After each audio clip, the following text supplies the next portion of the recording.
lokola Yesu. Na mokilo yo. Okota kokani na Yesu. Lo Yesu lombe mobali. Okota zali lokola Yesu. Lo Yesu kimelo na ngai. Okota kokani na Yesu. Lo Yesu libanga na tale. Okota zali lokola Yesu. Lo Yesu kimelo na ngai. Okota kokani na Yesu. Tikanga na bindela masia ye. Okota zali lokola Yesu. Tikanga na bindela masia ye. Okota kokani na Yesu. Na Kristo boyembela masia ye. Okota zali lokola Yesu. Asantu boyembela masia ye. Okota kokani na Yesu. Lo Yesu libanga na tale.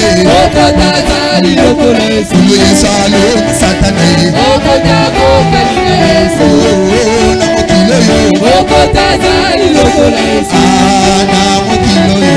Okota kokani na Yesu.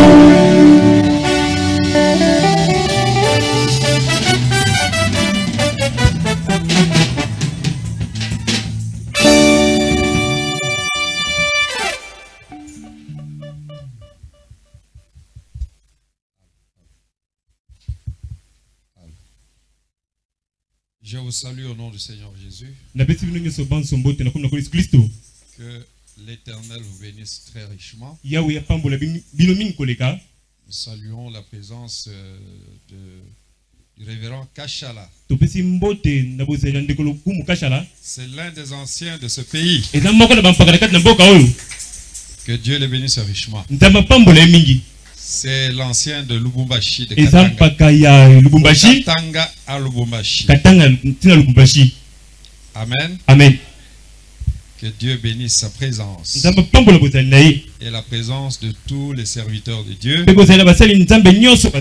et de toutes les filles, de tous les fils de Dieu. Que Dieu nous bénisse richement. Prions le Seigneur. Dieu, Père bien-aimé, toi qui es le même hier, aujourd'hui, éternellement,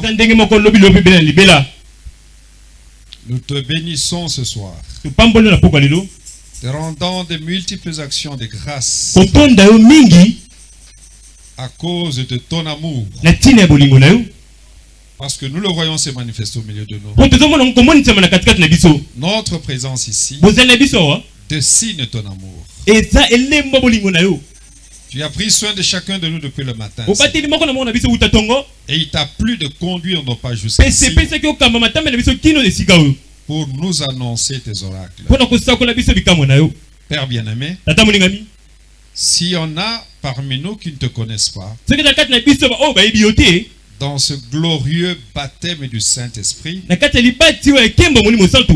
pour lesquels nous combattons fermement tout ce temps,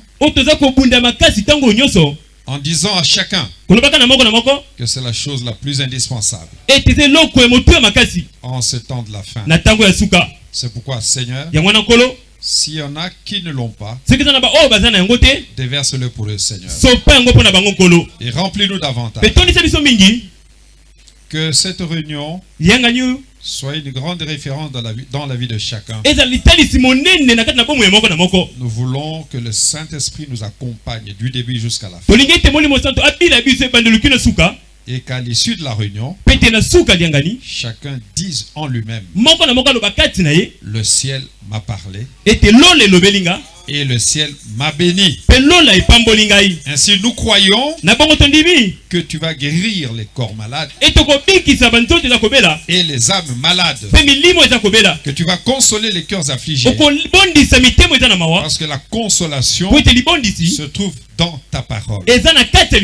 Au nom de Jésus, nous le demandons ainsi. Amen. Amen. Nous pouvons nous asseoir. Nous lisons dans Jean chapitre 4, là où nous avons lu le dimanche. Ceux qui étaient le dimanche n'auront pas de problème pour la suite. Et nous voulons faire un petit recul. Nous voulons faire un petit recul pour aider ceux qui n'ont pas été avec nous le dimanche ici. Et nous commençons par la lecture de la parole, de la Bible donc. Jean 4, verset 5. Il arriva dans une ville de Samarie nommée Sichar, près du champ que Jacob avait donné à Joseph son fils. Là se trouvait le puits de Jacob. Jésus, fatigué du voyage, était assis au bord du puits. C'était environ la 6e heure. Une femme de Samarie vint puiser de l'eau. Jésus lui dit, donne-moi à boire. Car ses disciples étaient allés à la ville pour acheter des vivres. La femme samaritaine lui dit, comment toi qui es juif me demandes-tu à boire à moi qui suis une femme samaritaine? Toi et Mukongo. Et moi Muluba. Tu viens me demander de l'eau? Hein? Les Juifs, en effet, n'ont pas de relation avec les Samaritains. Les Mongos n'ont aucune relation avec les Bangala. Les Bangala n'ont aucune relation avec les Tetela. Pourquoi vous me demandez de l'eau? Alléluia. Amen. Jésus lui répondit, si tu connaissais le don de Dieu, et qui est celui qui te dit donne-moi à boire, tu lui aurais toi-même demandé à boire, et il t'aurait donné de l'eau vive. Seigneur, lui dit la femme, tu n'as rien pour puiser, et le puits est profond. D'où aurais-tu donc cette eau vive? Es-tu plus grand que notre père Jacob, qui nous a donné ce puits et qui en a bu lui-même, ainsi que ses fils et ses troupeaux? Jésus lui répondit, quiconque boit de cette eau aura encore soif. Mais celui qui boira de l'eau que je lui donnerai n'aura jamais soif. Et l'eau que je lui donnerai deviendra en lui une source d'eau qui jaillira jusque dans la vie éternelle. Une source d'eau qui jaillira jusque dans la vie éternelle. Amen, je saute un peu. Je lis 25. La femme lui dit, je sais que le Messie doit venir. Celui qu'on appelle Christ. Quand il sera venu, il nous annoncera toutes choses. Jésus lui dit, je le suis, moi qui te parle. 28. Alors la femme ayant laissé sa cruche s'en alla dans la ville et dit aux gens, venez voir un homme qui m'a dit tout ce que j'ai fait. Ne serait-ce point le Christ? Ils sortirent de la ville et ils vinrent vers lui. Est-ce que vous suivez très bien? 41. Un beaucoup plus grand nombre crurent à cause de sa parole. Et il disait à la femme, ce n'est plus à cause de ce que tu as dit que nous croyons, car nous l'avons entendu nous-mêmes. Et nous savons qu'il est vraiment le sauveur du monde. Qu'il bénisse la lecture de sa parole. Ce sauveur du monde là, qui a fait de nous ce que nous sommes, qu'il bénisse cette lecture. J'ajoute Genèse 1, 26, 27.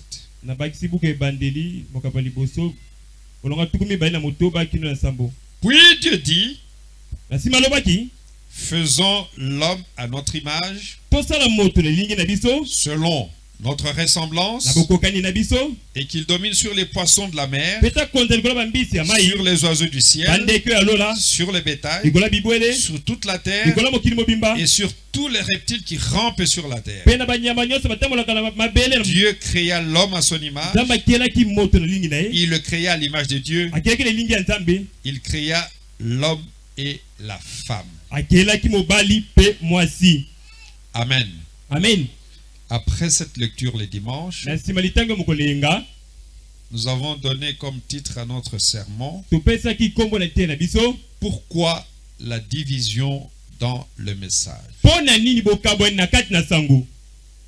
C'était une question. Si c'est une question, elle appelle une réponse. Et la réponse, la vraie, ne peut venir que du Saint-Esprit. Et dans cet âge, le Saint-Esprit a parlé. Il a parlé par le prophète. Le prophète a exprimé la pensée de Dieu. Alors, le prophète va donner la réponse.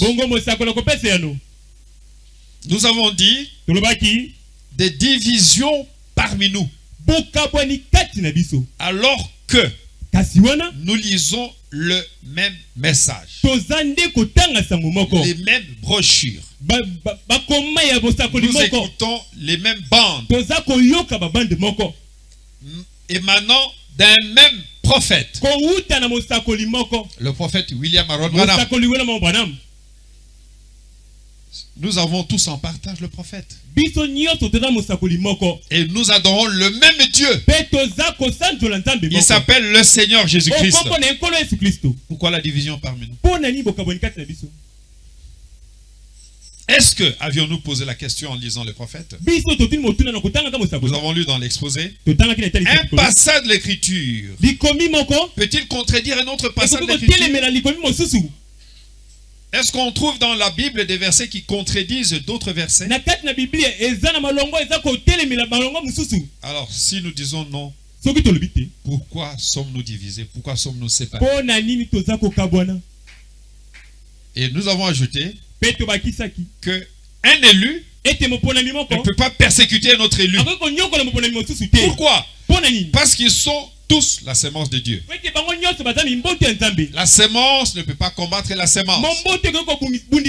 C'est la fausse sémence, la fausse vigne qui combat la vraie sémence. Et s'il y a guerre, c'est qu'il y a deux camps. Mais ceux qui sont de Dieu vont passer dans le camp de Dieu.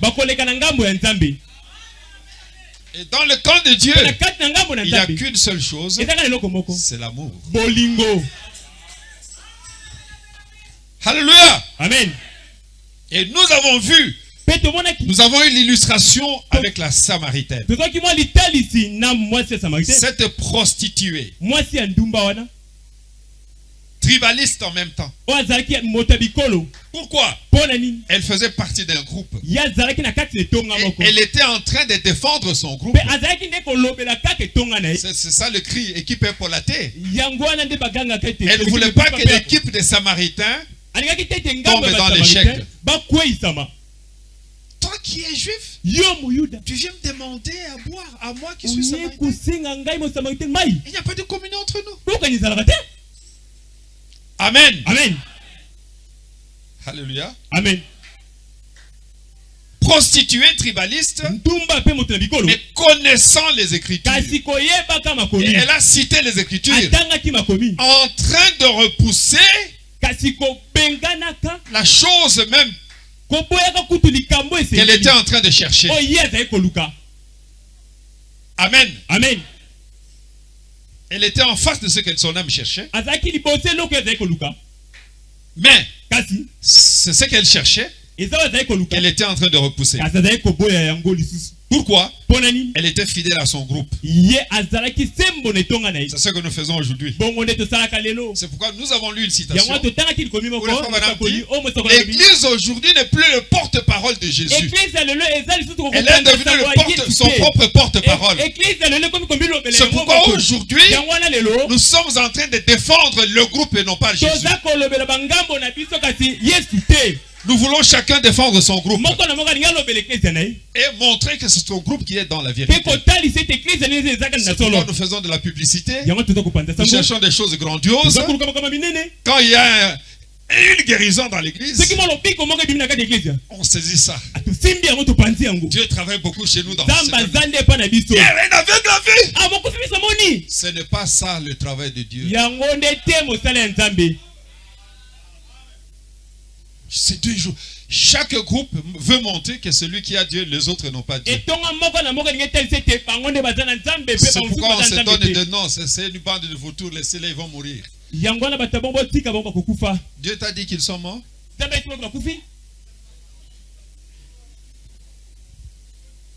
C'est une bande de vautours. Ce sont des vautours.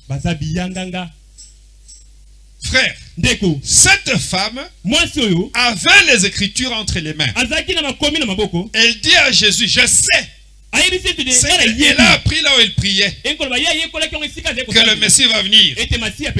Dans le verset 25, la femme lui dit, je sais que le Messie doit venir. Celui qu'on appelle Christ. Quand il sera venu, il nous annoncera toutes choses. C'est ce qu'on leur prêchait dans l'église. Elle avait la parole, mais pas de vie. Quand je vous disais le dimanche que nous commençons à utiliser les Écritures comme un fouet. Pas pour sauver, mais pour fouetter les frères. Quand cette femme a rencontré le Messie, Messie ne l'a pas condamné. Mais Jésus connaissait son état. Et il ne l'a pas condamné. Il a tout fait pour l'approcher. Et Jésus était une consolation pour cette femme. Chaque fois que l'on rencontre le Messie, on est consolé. Mais toi, quand quelqu'un te rencontre, il te quitte en regrettant. Parce que tu prends les Écritures pour fouetter et non pour consoler. Pourquoi? Il y a quelque chose qui te manque. J'ai les Écritures. La Samaritaine avait les Écritures. Judas avait les Écritures.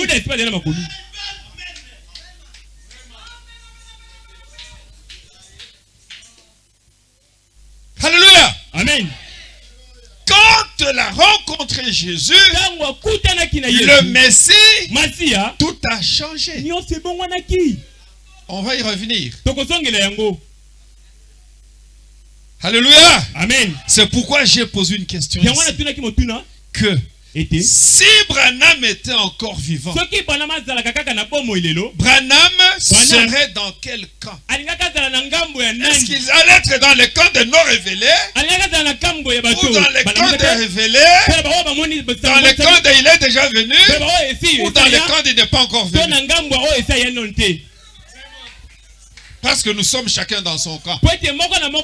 Alors Jésus allait être dans quel camp? Branham allait être dans quel camp? Nous sommes deux. Moi, frère. Bonjour frère. Tu viens d'où? Je viens du Haut-Katanga là-bas. Ta tendance, c'est Jésus. Frère, ne m'oublie pas. Dis-moi ta tendance. C'est Jésus, frère. Bon, frère, écoute. Bon, dis-moi, qui est ton ancien?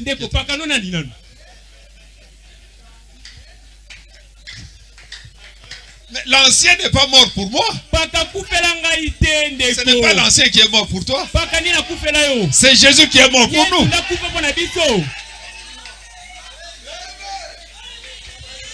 Alléluia! Branham a donné la réponse. Il y a des gens qui m'appellent ancien ici. Je ne suis jamais mort pour vous.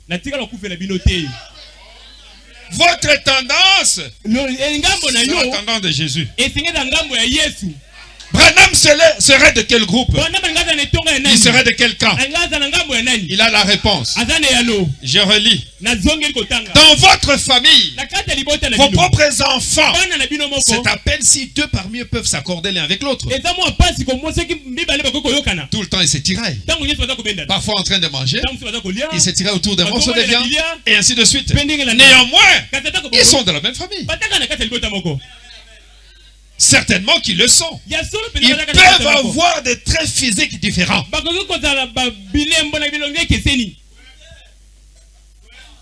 Des enfants de même père, même mère. Des traits physiques différents. Ils peuvent avoir des goûts différents. Ils peuvent être différents en tout. Toutefois, ils sont de la même famille. Le soir, celui-ci vient auprès de papa. Papa, l'autre aussi vient papa. Et ils se rencontrent autour de papa. Maman, autour de maman.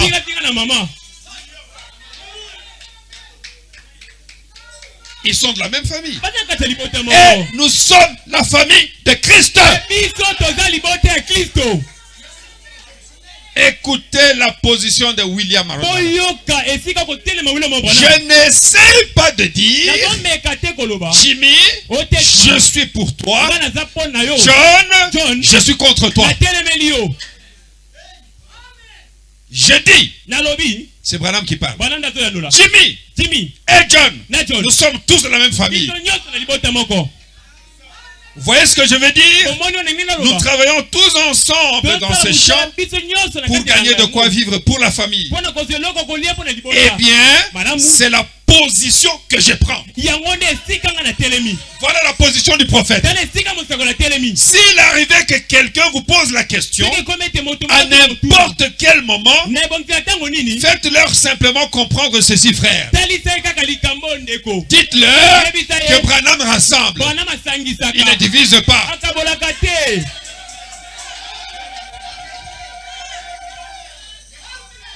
Alléluia. Amen. Branham rassemble. Écoutez-moi très bien. Je lis dans Dieu tient sa parole du 20 janvier 57. Je sais pourquoi j'ai pris cette citation. C'est comme pour faire une petite mise au point. Paragraphe 19. Comme introduction à ce sujet de plus vital et qui n'est pas du tout dirigé contre la croyance de quelqu'un, ni pour contrarier, pour troubler ou pour s'attirer des ennemis.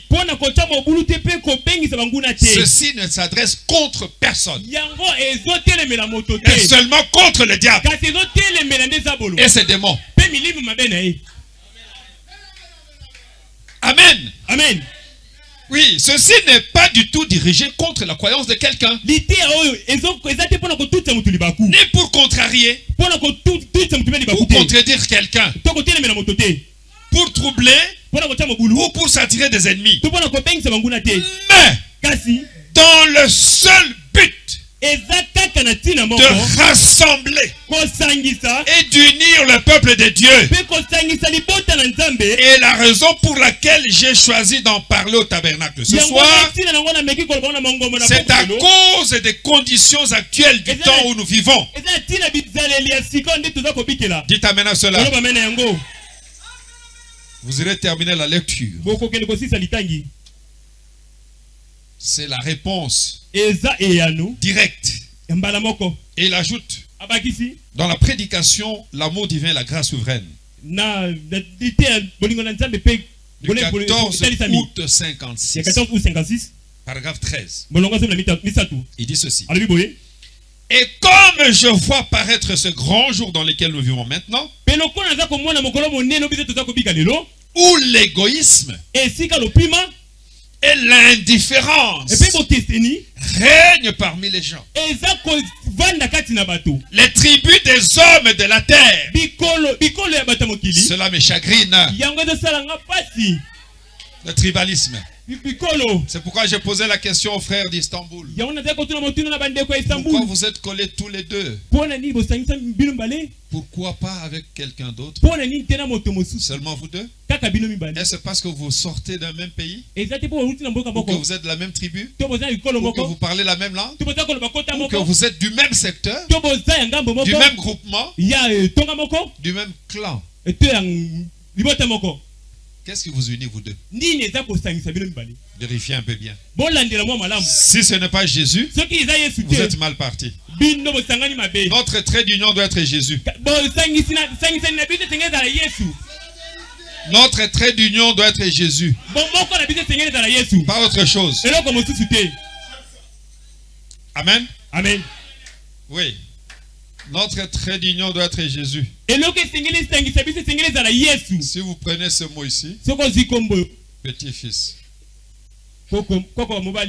Grand-mère. Grand-mère. Si vous enlevez cette histoire ici, petit devient indépendant. Fils devient indépendant. Grand devient indépendant.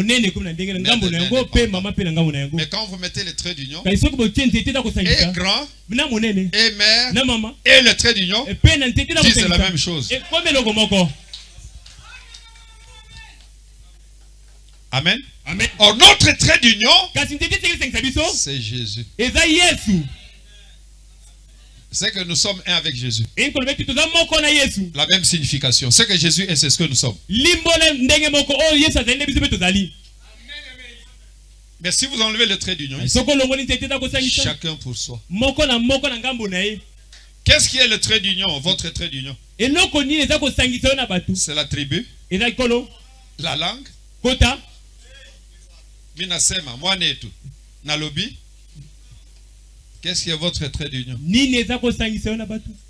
Beaucoup ont échoué là-bas. Hein? Que vous soyez de Barou Tabernacle, de Shekinah, ou je ne sais pas moi, de rochers, des aigles, des élus, tout ça. Le trait d'union, c'est Jésus. Point! Votre groupe n'a pas d'importance ici. Ce qui est important, c'est ce qui nous unit nous deux. C'est pourquoi cessez de défendre vos groupes. Défendez Jésus la parole. Soyez les porte-parole de Jésus.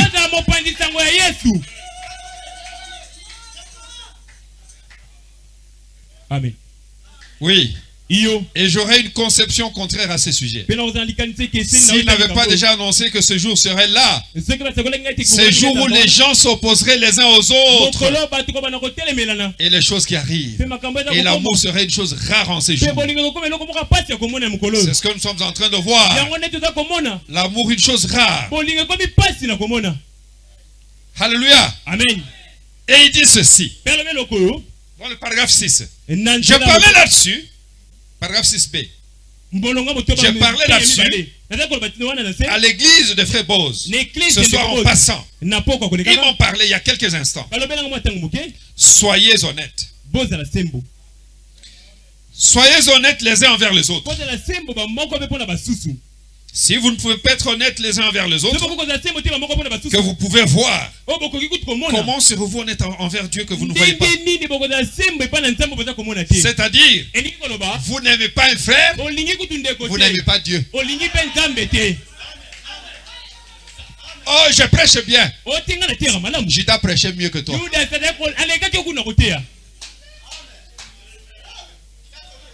J'ai le don. Judas avait le don. Et je disais aux frères en Istanbul, je peux prêcher même comme un ange. Ça ne me donne pas de privilèges spéciaux devant Dieu. D'abord aimer mes frères.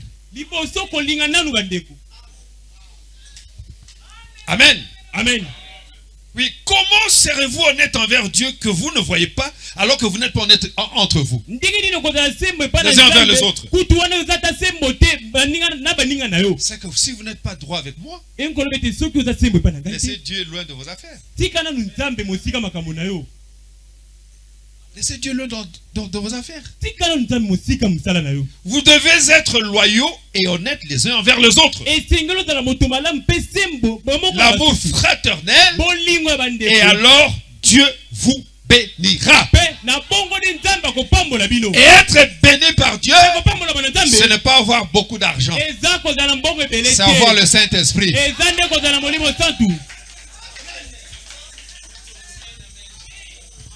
J'ai 10 parcelles. J'ai 40 véhicules. Dieu m'a béni. Oui, bien-aimé. Je préfère avoir le Saint-Esprit que toutes ces choses. Ces choses n'entreront jamais au ciel. Amen. Amen. La Samaritaine a reçu Jésus. Pourquoi? Parce que Jésus, on le reçoit individuellement. Ceux qui lui ont apporté la parole ont dit que Jésus était Belzébuth. Mais quand il a vu Jésus, tu es le Christ. Mais ces prédicateurs ont dit autre chose. Oui. Dieu traite avec des individus. Jamais avec de groupes. Et il traite avec des individus qui sont ses semences.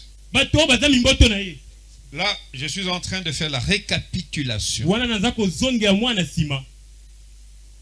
Paragraphe, je suis dans Christ et la révélation du mystère de Dieu, page 46. Paragraphe 3. Édition suisse. Édition suisse. Sa présence dans l'individu, donnant une confirmation personnelle de lui-même, qui lui permet ainsi de s'exprimer. Donc Dieu en vous parle. La parole vivante promise pour ce jour, s'exprimant au travers de vous. C'est-à-dire quand on vous voit, on voit le message.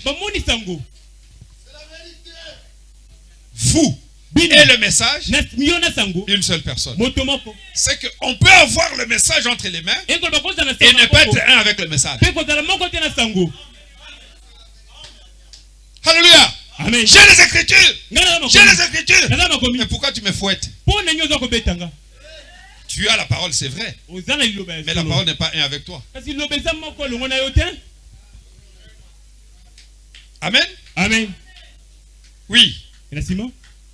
Mais voyez que cela ne se passe qu'avec les individus. Jamais avec un groupe. Jamais avec un groupe. L'individu. Et non pas le groupe. C'est pourquoi ne dites pas mon église a dit. C'est pas l'affaire de l'église ici.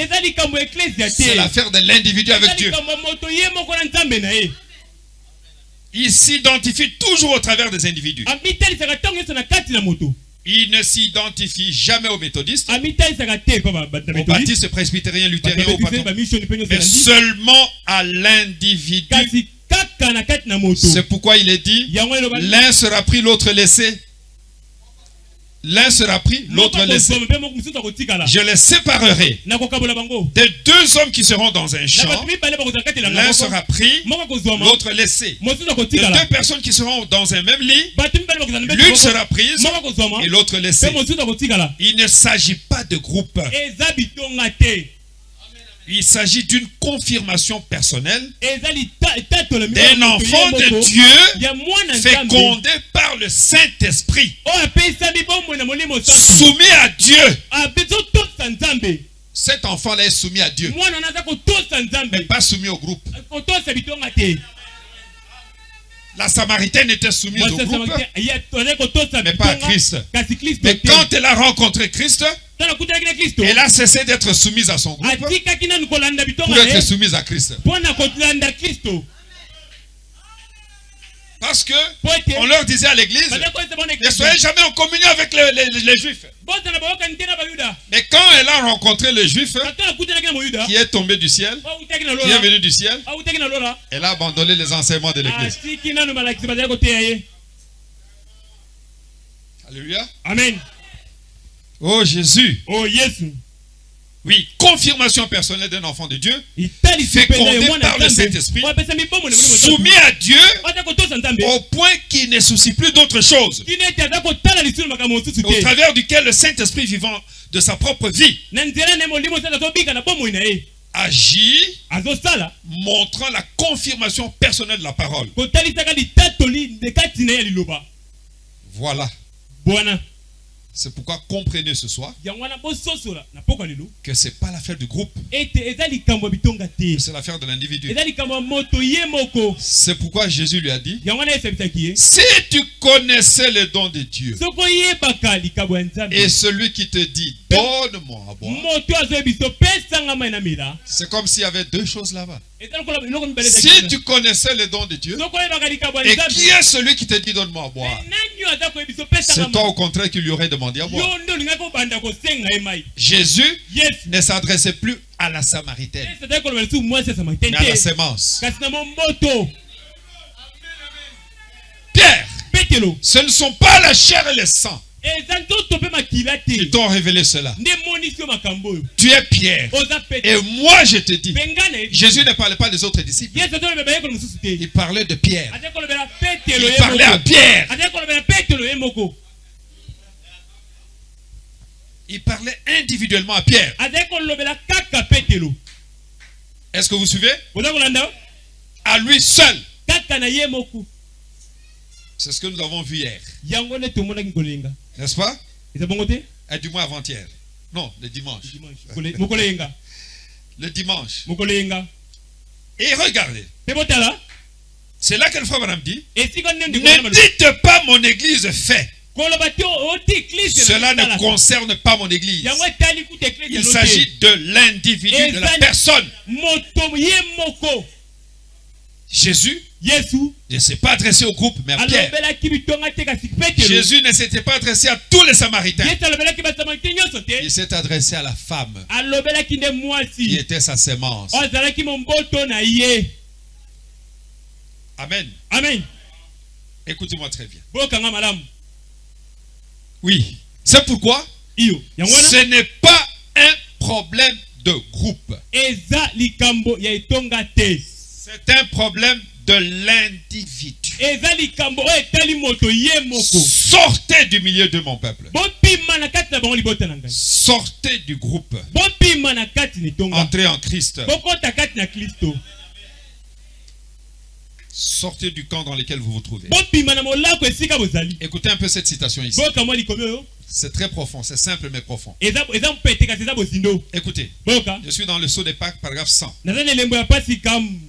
Prêché le 10 avril 65. Écoutez là où nous sommes. Regardez. J'essaie de vous montrer, de vous faire comprendre que je parle maintenant de l'église. Qu'elle soit aussi vivifiée en lui. Même s'ils étaient seulement ses attributs, ses pensées, au départ. Mais si Dieu a dit,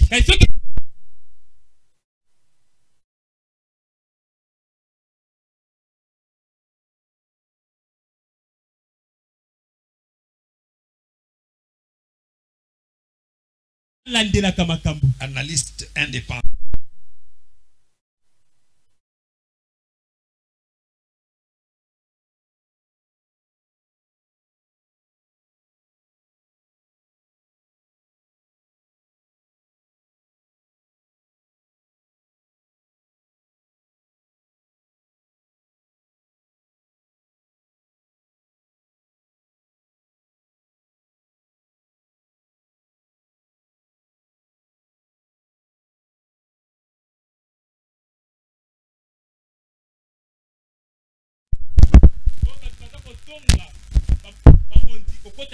N'entrez pas dans ces choses.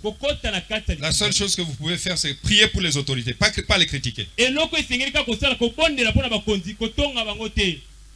N'entrez pas dans le groupe des païens. Ne vous faites pas passer pour un érudit, un critiqueur, analyste. C'est ça le mot qu'ils aiment. Analyste indépendant. Alors écoutez. Mais si Dieu a dit à ce moment, tout au commencement, Jean Martin sera mon serviteur. Il y a des millions d'années. C'est là que Dieu a dit. Jean Martin sera mon serviteur. Bon, Jean Martin est né dans le péché. Il a été conçu dans l'iniquité. Et il est venu au monde en disant des mensonges parce qu'il est mortel. Mais en lui, il y a la sémence. Mais voilà, peut-être qu'il lui vient un peu de sentiments religieux. Il sent en lui le désir d'adorer Dieu lui monter de son cœur. Il sent ce désir-là monter. Mais voilà peut-être qu'il lui vient un peu de sentiments religieux. Il ira se rattacher à une église. Et il croira que l'église devient le chemin. Non. Tu n'es pas la propriété de l'église. Dis amen à ça. Amen. Tu n'es pas la propriété de l'église. Tu es la propriété de Jésus. C'est pourquoi je vous ai dit, on respecte un pasteur quand il répète William Harold Branham à la lettre.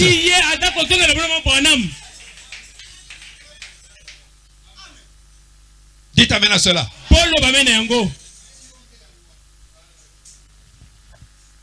Vous n'êtes pas la propriété de l'église. Vous n'êtes pas la propriété du pasteur.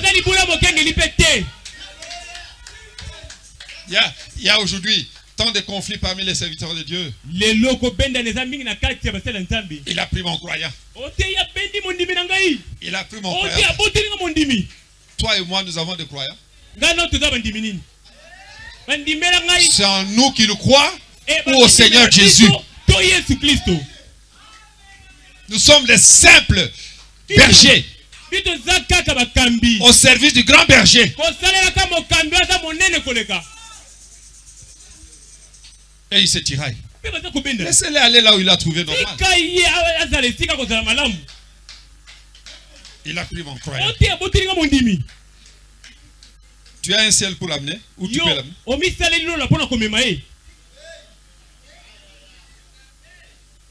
Il ira se rattacher à une église.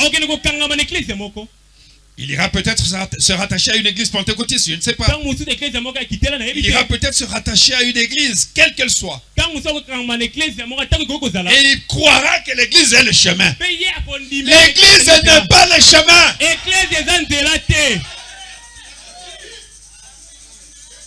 L'église nous montre le chemin. Mais elle n'est pas le chemin.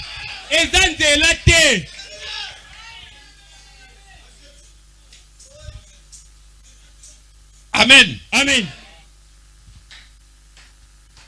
Vous suivez très bien? Alors, il reste dans cette église-là. Et il défend cette église-là. Quand on veut critiquer l'église, non. Et petit à petit, mais qu'il arrive seulement une fois dans l'atmosphère de Dieu. Vous voyez, Jean-Martin reconnaîtra forcément qui est son père.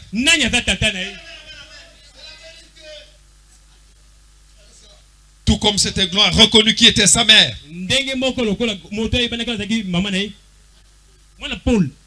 Oui, c'est forcé qu'ils le reconnaissent. C'est forcé, il est forcé de le reconnaître. Si tant est que Jean-Martin est un attribut de Dieu qui est devenu une parole parlée, et puis le Saint-Esprit va rechercher cette parole, la voilà, il appelle. Il lui donne la vie éternelle et il la met dans la présence de Dieu, la parole de Dieu. C'est ce que le Messie a fait avec la Samaritaine. Cette femme n'était pas la propriété des Samaritains. Elle était la propriété de Dieu. Mais elle était rattachée dans un groupe. Comme une salle d'attente. Alléluia. Amen. Oui. Io. C'est pourquoi le frère Branham dit, Satan peut imiter tout cela.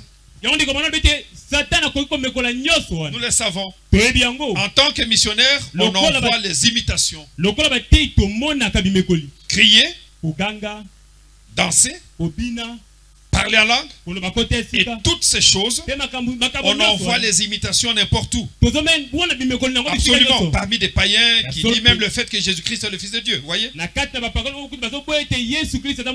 Et Branham dit, ils font toutes ces choses par eux-mêmes. Mais le véritable esprit de résurrection qui vient sur un croyant, il le vivifie à la parole de Dieu. Là, il retourne à la nourriture d'aigle. Il retourne là où il a la vie. Parce que Jésus a dit, l'homme ne vivra pas de pain seulement, mais de toute parole qui sort de la bouche de Dieu.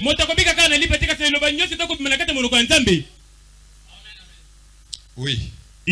C'est pourquoi le frère Branham dit, le Saint-Esprit, son problème, c'est d'aller à la recherche des individus prédestinés. C'est tout ce qu'il fait. Lisons paragraphe 71.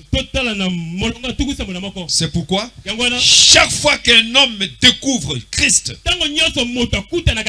il se détache du groupe. Il sort du groupe. Et il entre en Jésus. Nous défendons le groupe parce que nous sommes encore dans le groupe. Vous avez le baptême du groupe et pas le baptème de l'amour. Alléluia. Amen. C'est pourquoi vous voyez les gens. J'ai les Écritures. J'ai les Écritures.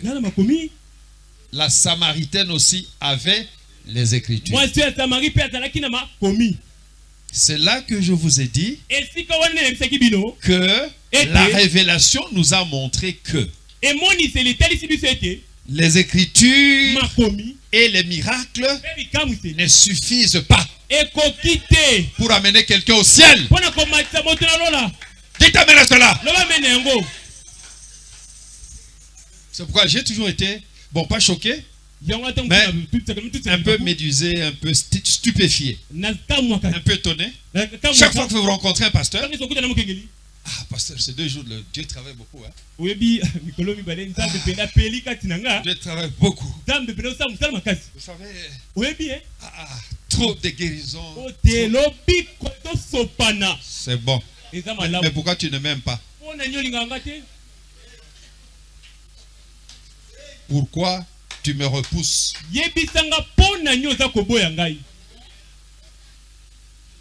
Pourquoi tu me repousses?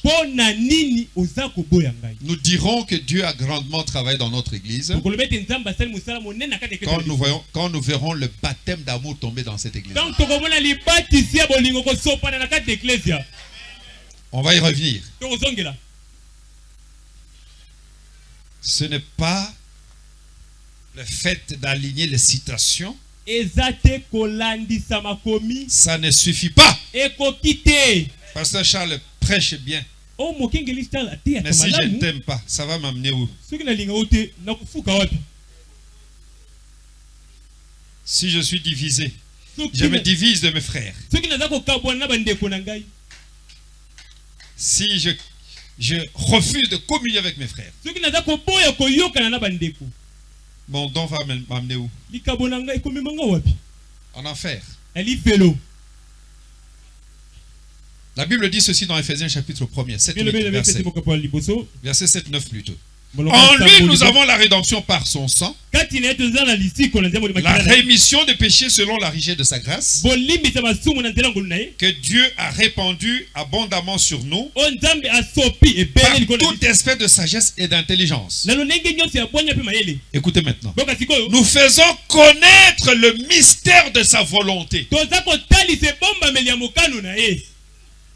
Nous faisons connaître le mystère de sa volonté selon les bienveillants desseins qu'il avait formés en lui-même. La volonté de Jésus est un mystère.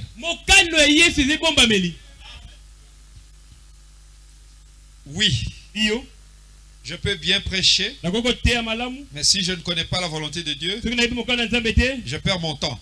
Branham dit la volonté de Dieu. Les mystères de sa volonté. Adoption partie 5, paragraphe 7-17. Adoption 5e partie. Paragraphe 16-17. Vous vous rappelez comme nous nous sommes attardés là-dessus? Combien étaient ici ce matin m'entrevoir? Nous avons insisté tout particulièrement là-dessus. Le mystère de sa volonté. Donc, ce n'est pas qu'une petite chose là, c'est un mystère. La volonté de Dieu est un mystère. Et chacun doit rechercher la volonté de Dieu pour lui-même. Ou pour elle-même, le mystère de Dieu. De quelle façon la découvrons-nous? Paul, elle lui a été révélé. Il a dit qu'il n'a consulté aucun homme, ni la chair, ni le sang. Il n'est allé à aucune école, à aucun séminaire. Amen. Amen. Et lui-même n'a rien à voir, n'a rien eu à voir avec ça. Cela lui a été révélé par Jésus-Christ, qu'il a rencontré sur les chemins de Damas, dans une lumière semblable à une colonne de feu, et elle l'a appelé. La volonté de Dieu est un mystère. Et cette Samaritaine, Dieu lui a révélé sa volonté. Jésus lui a révélé sa volonté. Alléluia. Amen. À la Samaritaine, Jésus a révélé sa volonté. C'est pourquoi elle est allée comme prostituée samaritaine au puits. Mais quand la volonté de Dieu lui a été révélée, elle est remontée comme une chrétienne sauvée, avec tous les péchés pardonnés, parce qu'elle a rencontré le Messie. Et ça s'est fait comment? On va voir ça. Est-ce que vous comprenez cela? Dieu puissant dévoilé devant nous. Édition Canada, la voix de Dieu. Page 14, page 14. Le dernier paragraphe. Regardez ces prêtres. Lorsqu'ils le virent s'exprimer tout à fait conformément à la parole. Quand il s'est exprimé, il a dit ce qu'il était. Qu'est-ce qu'ils ont dit? C'est Belzébul. Ces prêtres avaient la parole. Et ils attendaient le Messie. Le Messie était devant eux, exprimant tout ce qui le concernait. Et ils ont dit Belzébul. C'était ça leur conclusion. Cela montrait d'où venait leur nature. Celle-ci reflétait l'opinion moderne de l'époque. Leur nature. Mais cette petite prostituée qu'il rencontra à la porte et à qui il dit, exprima son signe messianique en lui disant ce qu'elle avait fait.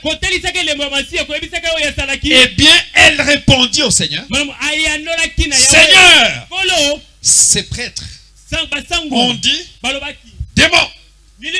Mais une croyante dit, Seigneur, je vois que tu es prophète.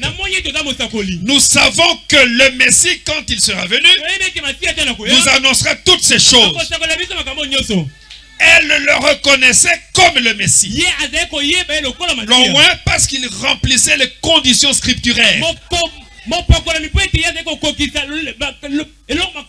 le voyez-vous pas? Ce sont ces deux bouts de papier qui se rencontraient. Oui, pour confirmer le contrat.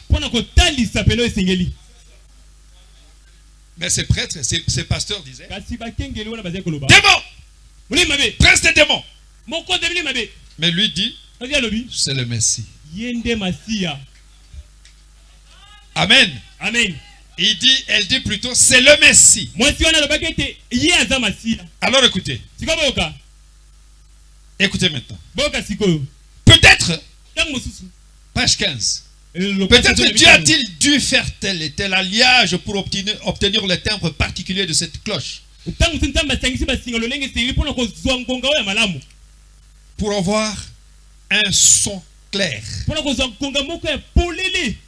Comme le fait le fondeur. Mais lorsque Jésus s'est retourné a dit, Jésus ne se cache jamais devant la sémence. Quand la femme a dit, je sais que nous attendons le Messie. Quand il viendra, il fera ce que tu fais là. Et Jésus lui a dit, je le suis moi qui te parle. Et à ce moment-là, la femme n'a pas dit, tu es Belzébul. Non. Le langage a changé. Ces pasteurs ont dit, démon, prince des démons. Mais elle dit non, le Messie. Alléluia. Amen. Est-ce que vous suivez? Oh! Écoutez maintenant la chose capitale. Que produisit cette union des Écritures anciennes avec l'expérience que Jésus lui donnait? Quel en fut le résultat? Oui, l'union des Écritures anciennes avec l'expérience, avec la révélation a produit le Messie. Mais là-bas, l'union des Écritures anciennes avec la théologie a produit Belzébul. Les mêmes Écritures. Là, ça produit Messie avec les mêmes Écritures. Ici, ça produit Belzébul. Alléluia. Amen. Pourquoi cela? C'est un problème de nature. Elle est prostituée. Mais à l'intérieur, il y a la semence. Mais ces prêtres, ils sont saints. Mais à l'intérieur, il n'y a rien.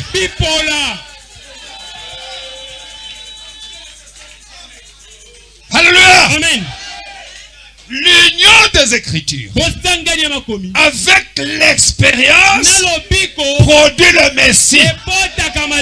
C'est-à-dire, j'ai la parole. J'ai la parole. C'est bon. Attendez la révélation. Que Jésus te fasse comprendre que cette parole parle de toi. Alléluia. Amen. Que Jésus te fasse comprendre que tes péchés te sont pardonnés. Que ce message, c'est la description de ta vie. Tu n'es pas un vautour. Tu es un aigle. Ce que tu manges, ce n'est pas ce que tu dois manger. Ce n'est pas ton régime alimentaire. Si réellement la sémence est là, à l'instant, quelque chose doit changer. C'est pourquoi je vous ai dit, les Écritures seules ne suffisent pas. Il faut ajouter la révélation. Il faut l'expérience. Alléluia. C'est pourquoi tu prends les Écritures pour fouetter tes frères. Parce que tu n'as pas compris que toi, tu es l'expression de la pensée de Dieu. Que lui est l'expression de la pensée de Dieu. Et toi et ton frère, des semences de Dieu. C'est-à-dire des portions de Dieu. Dieu ne combat pas Dieu. Alléluia. Amen. Dieu ne combat pas Dieu. Écoutez-moi très bien. Écoutez-moi très bien. Le message de William n'a qu'une doctrine. Dans toutes nos assemblées, nous prêchons la même doctrine. Mais on peut avoir des compréhensions différentes sur des petits points de la doctrine. Cela ne doit pas nous séparer. Et Dieu ne te donnera pas le Saint-Esprit parce que tu dis que les tonnerres sont révélés. Dieu ne te donnera pas le Saint-Esprit parce que tu dis que les tonnerres ne sont pas révélés. Il te donnera le Saint-Esprit parce que tu as compris qui tu es. Tu as compris qui tu es. Alléluia. Amen. Alléluia. Amen. Alléluia. Amen. En toi, il n'y a plus de colère. En toi, il n'y a plus de haine. En toi, plus d'inimitié. En toi, il n'y a que le fleuve d'eau, d'amour qui coule. Alléluia. Amen. Alléluia. Amen. Il ne croit pas que les tonnerres sont révélés. Saintement. Il est mort. Qui t'a dit ça? Il prêche les tonnerres révélés. Saintement. Qui t'a dit ça? Le frère Branham dit, c'est normal. C'est normal. Tu es mort. C'est toi qui m'as tué. Avançons un peu. Alléluia. Amen. Oui. L'union des Écritures anciennes avec l'expérience que Jésus lui donnait, cela produit le Messie. Avez-vous remarqué? Aussitôt, ces péchés lui ont été pardonnés. Pourquoi? Parce qu'au commencement, elle était rachetable. Pourquoi? Au commencement, elle était dans la pensée de Dieu. C'est pourquoi la volonté de Dieu pour chacun, c'est un mystère. Dieu donne la révélation à chacun individuellement. Et toi, tu me déclasses. Tu sais ce que Dieu m'a dit. Tu sais ce que Dieu pense de moi.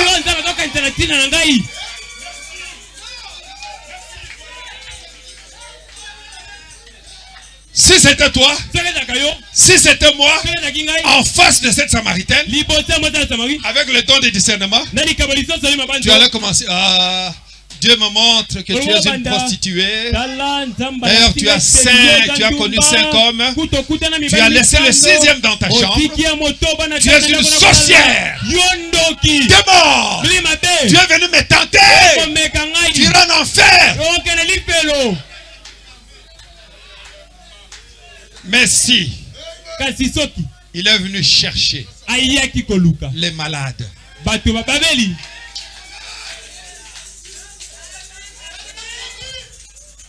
Jésus ne l'a jamais découragé. Quand on rencontre le Messie, on a la consolation. Elle était étonnée de voir que cet homme connaissait toute sa vie, toute sa mauvaise vie, mais ne l'a pas condamné.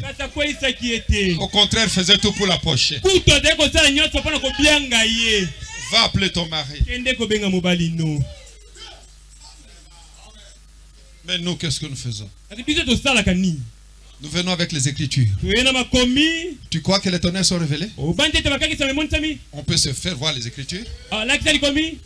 Tu veux me fouetter avec les Écritures?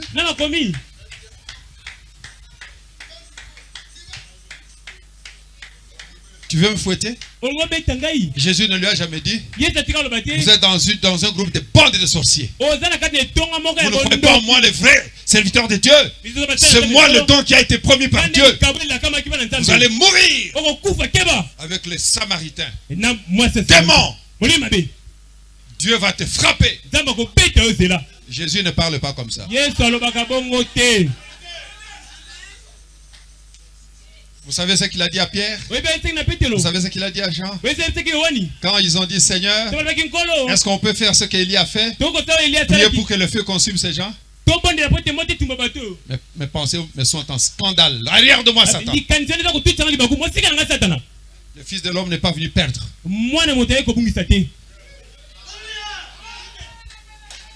Mais nous, tout ce que nous faisons, c'est prêcher des messages de condamnation. Si quelqu'un ne croit pas comme moi, fini.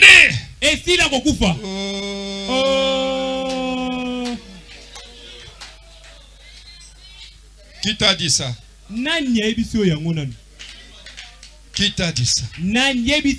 Cette femme est retournée, non plus comme une Samaritaine. Plus question de non révélés, des révélés, des déjà venus, de ne plus venus. Nous sommes frères. Plus de tribalisme, plus de prostitution. Cette union des Écritures avec les expériences, ça produit le Messie. Mais chez les prêtres, ça produit Bézébul. À cause de quoi? La nature de chacun. Cela produit le Messie. Et le Messie, c'est quoi? Qu'est-ce que le Messie? Ça signifie quoi le Messie? Cela produit le Messie. Oui. Branham dit ceci.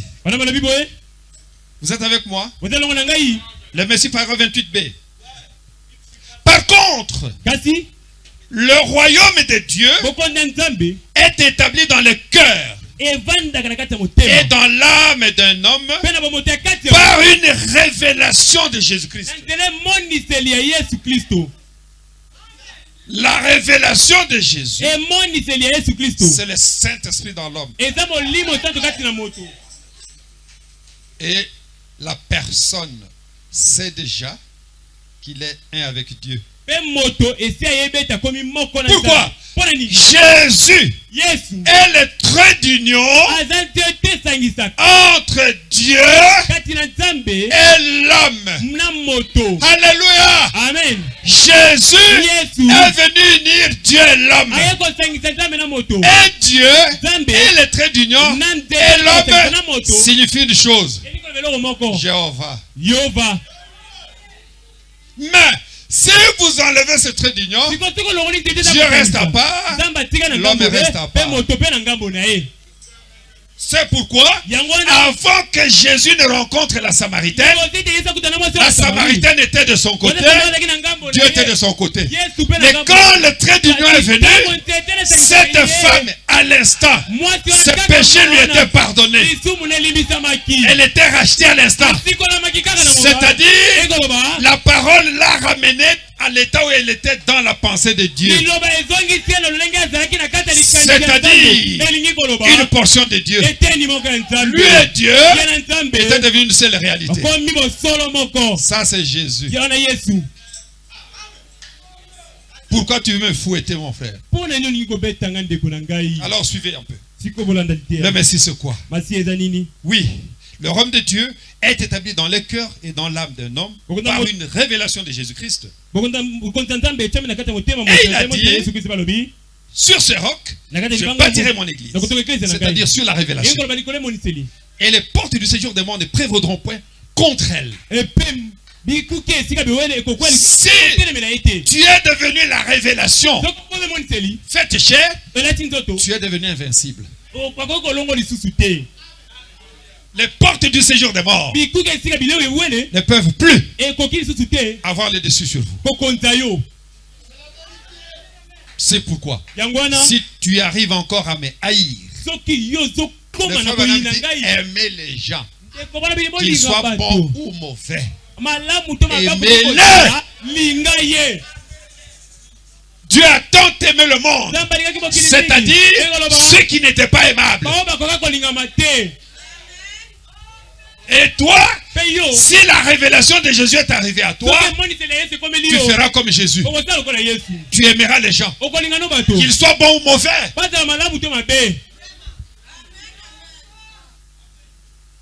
Alors écoutez le royaume de Dieu.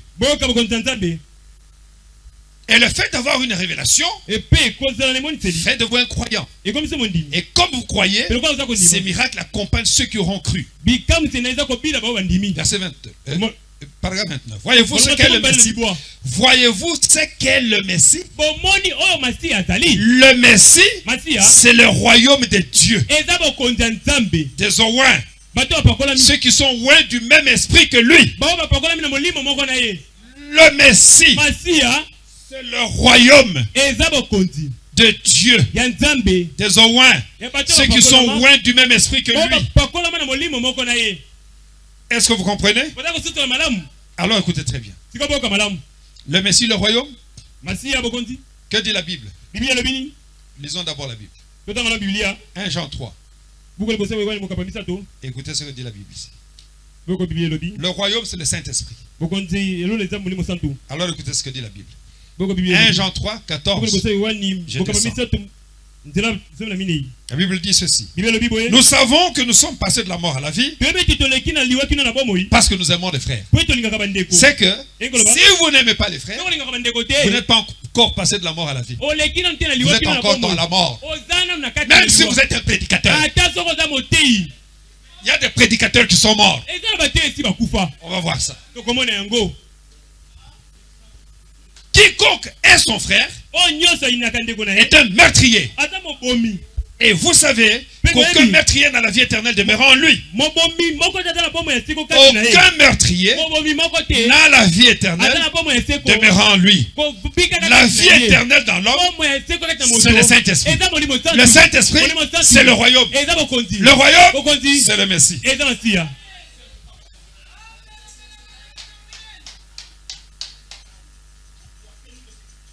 Amen. Amen.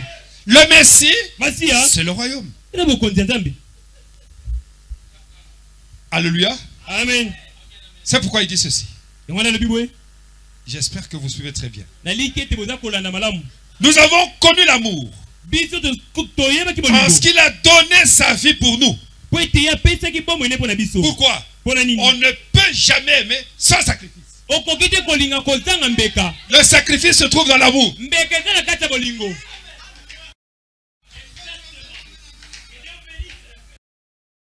Sémence prédestinée. Seul le Saint-Esprit peut vous montrer qui il est. Pas un homme. Ce que nous faisons, c'est dire ce qu'il a dit, et le Saint-Esprit prend cela et vient l'amplifier dans vos cœurs. C'est pourquoi je disais en Istanbul que nous devons nous respecter les uns les autres.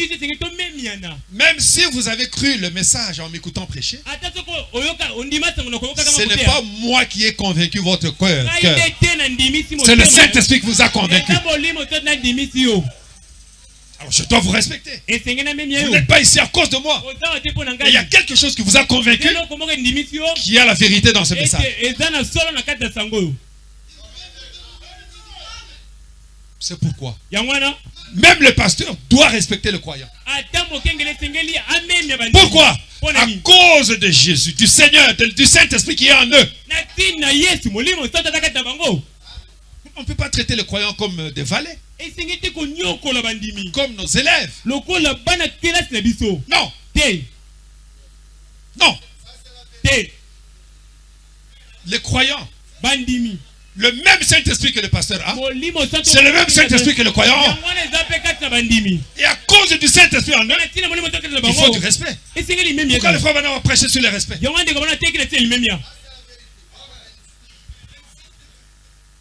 Les croyants ne sont pas nos valets. Les traiter n'importe comment. Leur dire n'importe quoi. Vous sortez un matin. Toi, la semaine prochaine, c'est vous qui allez nourrir ma maison. C'est le mois prochain.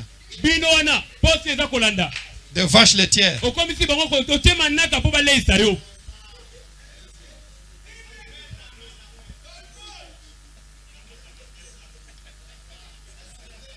Alléluia. Amen. Écoutez un peu ici. Je dis, du corps mystique de Jésus-Christ, nous avons été baptisés par un seul esprit dans ce corps. Un seul esprit qui nous baptise tous. Nous sommes nés de son esprit. Alors nous appartenons à un royaume. Alors écoutez, Nous ne sommes pas des Américains. Nous ne sommes pas des Allemands. Ni rien du tout. Nous sommes des chrétiens. C'est pourquoi la femme samaritaine est venue comme samaritaine, prostituée, puiser de l'eau, et leur remonter comme une chrétienne. Sainte femme.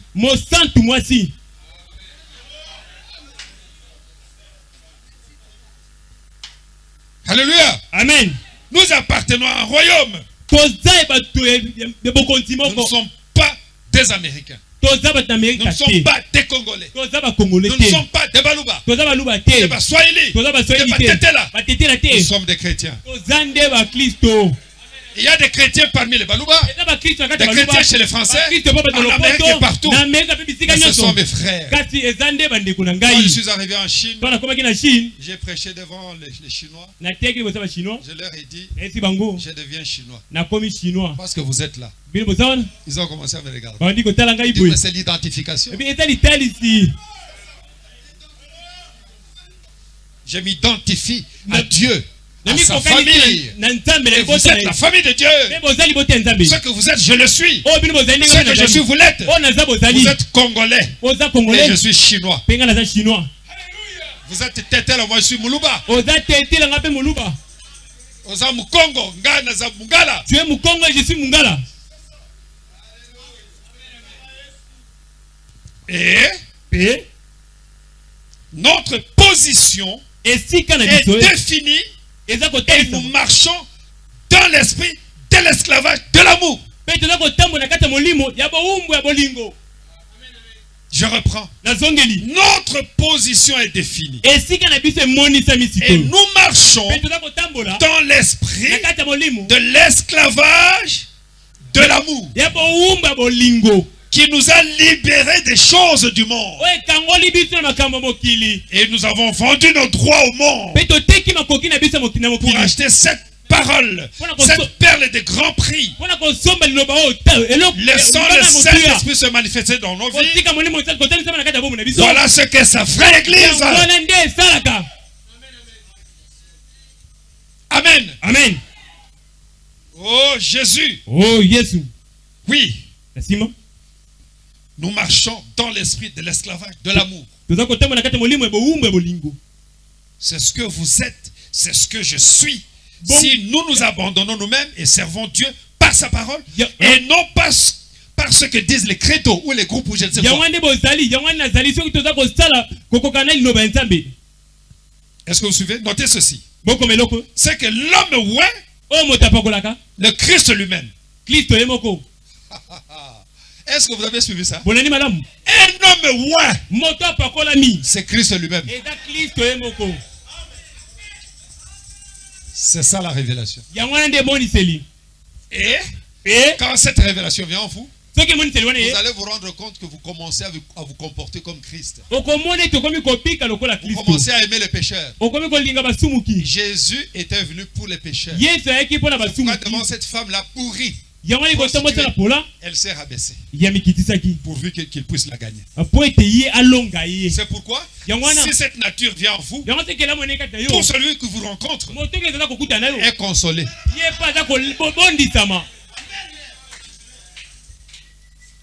Alléluia. Amen. Tout celui qui vous rencontre est consolé. Notez ceci. C'est que l'homme ouin, le Christ lui-même. Et Branham a crié, oh mon Dieu. Oui. Le Christ lui-même s'est révélé. Il a la prééminence. C'est Dieu pleinement manifesté en Jésus-Christ. Le glorieux secret de la révélation de Dieu. La glorieuse lumière de la révélation a toujours aveuglé la sagesse de ce monde. Et j'ai beaucoup ri quand on m'a dit, vous attaquez les gens. Si j'attaque les gens, je me déclasse. J'ai le droit d'aimer tout le monde, de communier avec tout le monde. J'ai un ancien Mais je dois respecter d'autres anciens. J'ai une église, mais je dois communier avec les frères d'autres églises. Dites amen à ça.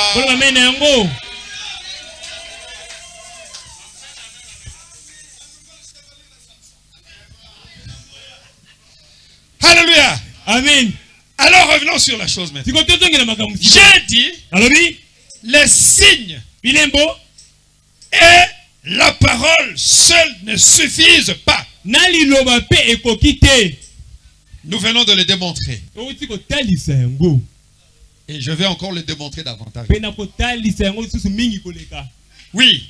Il faut la révélation ajoutée à la parole pour produire le Messie. Alléluia. Amen. Pour produire le Messie. Et le Messie, si tu connaissais le don de Dieu, et qui est celui qui te dit, donne-moi à boire. Si tu connaissais le don de Dieu, et le don de Dieu, c'est Jésus-Christ. C'est le don d'amour. C'est le don du pardon. Et nous en avons tous en partage. Alléluia. Amen. Le don d'amour. Et quand il vous révèle qui il est, c'est qu'il est devenu vous. Et vous devenez le don d'amour de Dieu. Alléluia. Amen. Je vais lire les Écritures. Dans 1 Corinthiens. 1 Corinthiens chapitre 13. Soyez attentifs. Hein? La parole et les signes seuls ne suffisent pas. Jésus, Branham a dit ceci. Ce n'est pas de connaître sa parole qui donne la vie. Ce n'est pas de connaître sa parole qui donne la vie. Mais c'est de le connaître lui. C'est ça la vie. Et lui, ce qui, c'est le don d'amour de Dieu pour l'humanité. Et lisons un peu ici. 1 Corinthiens 13, 10. Mais quand ce qui est parfait sera venu, ce qui est partiel disparaîtra. Mais pourquoi nous voulons nous attacher aux choses partielles et négliger les choses éternelles? Quand ce qui est parfait viendra, ce qui est partiel va disparaître. Mais qu'est-ce qui est parfait? C'est l'amour. Qu'est-ce qui est parfait? C'est l'amour. Écoutez ici. J'étais 1 Corinthiens 13, 10, maintenant j'ai lu 8. Écoutez-moi, 8, 9. Ah, je vais arrêter dans 10 minutes. Hein. On me dit heure, j'arrête dans 10 minutes. Écoutez. La charité ne périt jamais. Alors écoutez. Les prophéties prendront fin. Les langues cesseront. La connaissance disparaîtra. Car nous connaissons en partie et nous prophétisons en partie. Est-ce que vous suivez? 13. Maintenant donc, ces trois choses demeurent. La foi, l'espérance, la charité. Mais la plus grande de ces choses, c'est la charité. Tu peux avoir le parler en langue, la connaissance, la sagesse, le don de guérison. Tu peux être un docteur dans le corps de Christ. C'est très bien si cela se fait accompagner par l'amour. S'il n'y a pas d'amour, cela ne vous amènera nulle part. Alléluia. Amen. Vous êtes avec moi? Je reviens dans Matthieu 16. Lisons la parole de Dieu. Je crois que vous aimez la Bible, n'est-ce pas? Matthieu 16, 17, 20. Jésus, reprenant la parole, lui dit: tu es heureux, Simon, fils de Jean, car ce ne sont pas la chair et le sang qui t'ont révélé cela, mais c'est mon Père qui est dans les cieux. C'est mon Père qui t'a révélé cela. Et moi je te dis que tu es Pierre, et que sur cette pierre je bâtirai mon église, et que les portes du séjour des morts ne prévaudront point contre elle. Je te donnerai les clés du royaume. Est-ce que vous comprenez? Je te donnerai les clés du royaume. Ce que tu liras sur la terre sera lié dans les cieux. Et ce que tu délieras sur la terre sera délié dans les cieux. Alors il recommanda aux disciples de ne dire à personne qu'il était le Christ. Il se cachait, mais quand on l'a, c'est difficile de se taire. Partout où vous passez, vous allez le lever pour que les gens puissent le voir. Là, il parle de Pierre. Mais regardez Paul ici. Acte 22. Paul a reçu la révélation. Mais avant que Jésus ne parte, il a dit à Pierre, quand tu seras converti, affermis tes frères. Mais Paul avait la parole. Il était avec Jésus. Mais il connaissait Jésus physiquement. Naturellement. Comme un homme naturel. Il fallait la révélation pour que Pierre comprenne qui est Jésus. Acte 22, écoutez. La révélation dit ceci. D'abord, le Saint-Esprit dit ceci. Je suis juif, c'est Paul qui parle. Je suis juif. Né à Tars en Cilicie. Mais j'ai été élevé dans cette ville-ci. Et instruit au pied de Gamaliel. Dans la connaissance exacte de la loi de nos pères. Étant plein de zèle pour Dieu, comme vous l'êtes tous aujourd'hui. Et malgré cela, j'ai persécuté à mort cette doctrine, liant et mettant en prison hommes et femmes. Oui, le souverain sacrificateur et tout le collège des anciens m'en sont témoins. J'ai même reçu 2 des lettres pour les frères de Damas, où je me rendis afin d'amener liés à Jérusalem ceux qui se trouvaient là et de les faire punir avec la parole. Il persécutait les enfants de Dieu au nom de Dieu. Pourquoi? Il n'avait pas de révélation. Avec la parole, sans révélation. Et il tuait. Il a participé au meurtre d'Étienne. Est-ce que vous suivez? 12-15. Or, un nommé Ananias, un homme pieux selon la loi, et de qui tous les Juifs demeurant à Damas rendaient un bon témoignage, vint se présenter à moi et me dit, Saul, mon frère, recouvre la vue. Au même instant, je recouvrais la vue et je le regardais. Il dit, le Dieu de nos pères t'a destiné à connaître sa volonté. La volonté de Dieu est un mystère.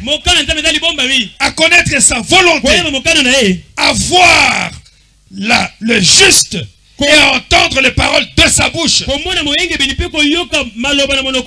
qu'il a vu Jésus? Voir, c'est comprendre.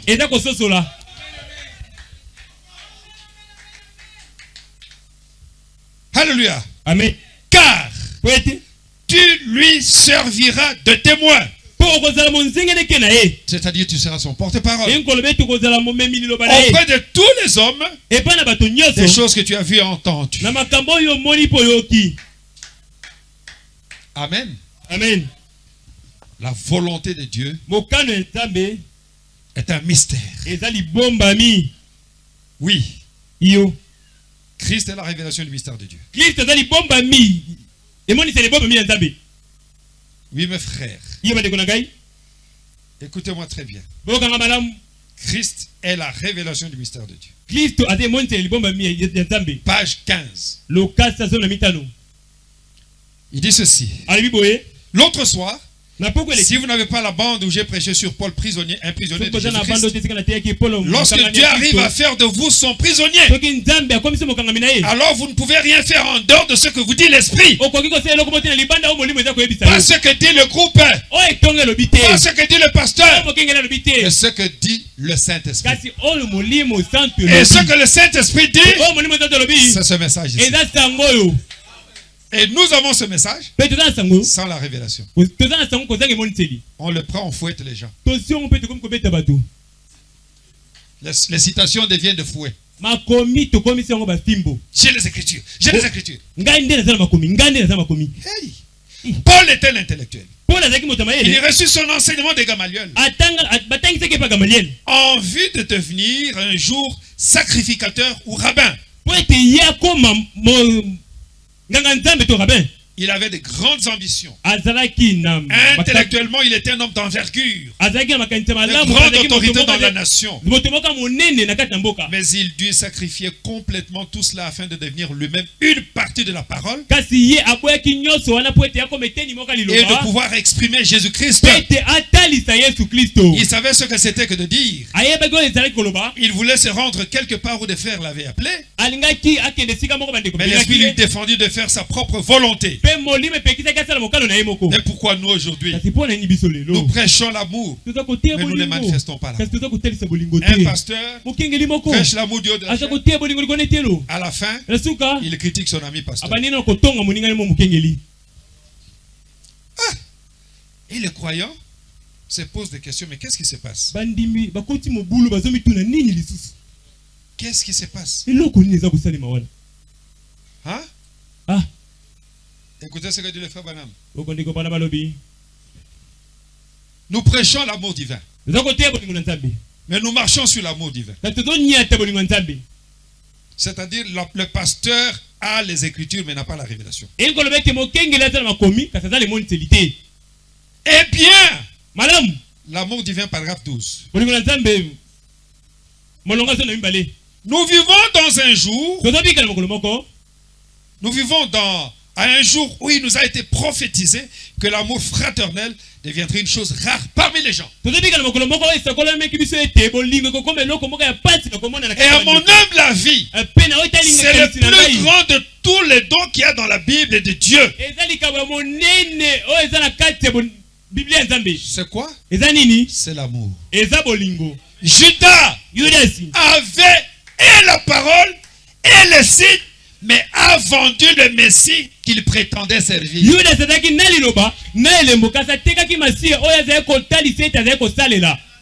Je vais lire la dernière citation pour arrêter. Judas avait la parole, avait les signes, mais a vendu le Messie. Il a vendu le Messie. Pourquoi? Il n'avait pas la révélation. Exposé. Page 260. C'est par là que j'arrête. On va continuer le dimanche. Oui. Page 264. Maintenant, je suis sûr que vous avez remarqué que ceux dont le nom était écrit dans le livre de vie faisaient partie de l'ordre religieux de l'époque. Oui. Oui. Ils se tournaient vers le vrai Dieu et l'adoraient. Même s'ils ne l'adoraient pas selon la vérité, selon la parole. Comme Judas, ils ne sont pas allés jusqu'au bout. Voyez comment Judas avait été choisi par Dieu. Il avait été instruit dans la vérité. Il avait part à la connaissance des mystères. Il a connu les mystères, mais pas le mystère de sa volonté.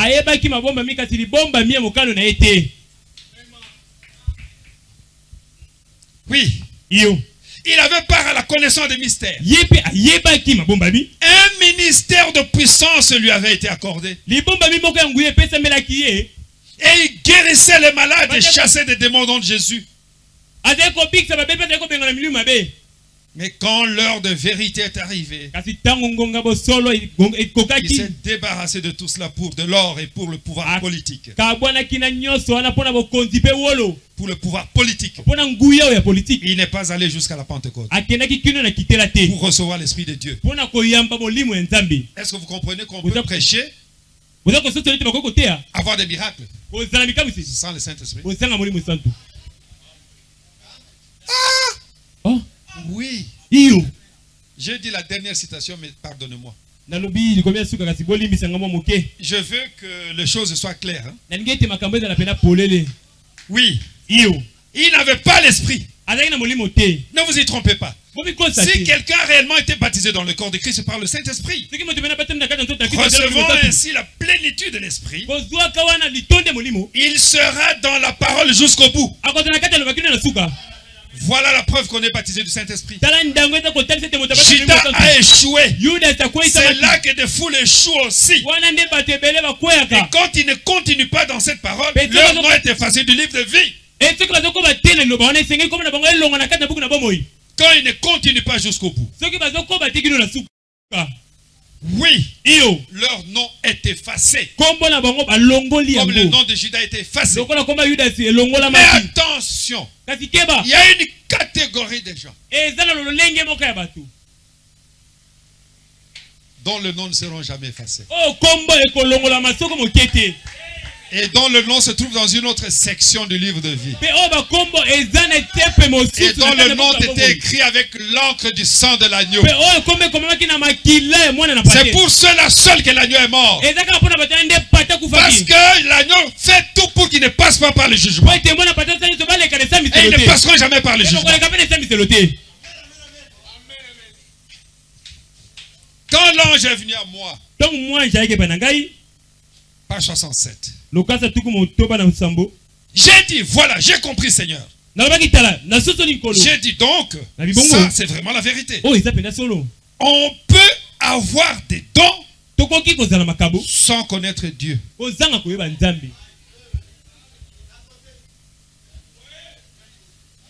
On peut avoir des dons sans connaître Dieu. Ne construisez pas des maisons sur des choses accessoires. Alléluia. Amen. Alléluia. Amen. J'arrête là-bas. On va continuer le dimanche. Je sais que vous m'aimez. Et moi aussi je vous aime. Même si vous ne m'aimez pas, vous devez m'aimer. Et même si je ne vous aime pas, je dois vous aimer. Tu t'amènes à cela. Mettez-vous debout. Embrassez votre frère. Embrassez votre soeur. Dites-lui que Dieu vous bénisse. Je vous aime. Hey, pasteur, je vous aime. Je vous aime, pasteur. Mon ancien, je vous aime. Je vous aime. Alléluia. Écoutez-moi très bien. Dites, je vous aime.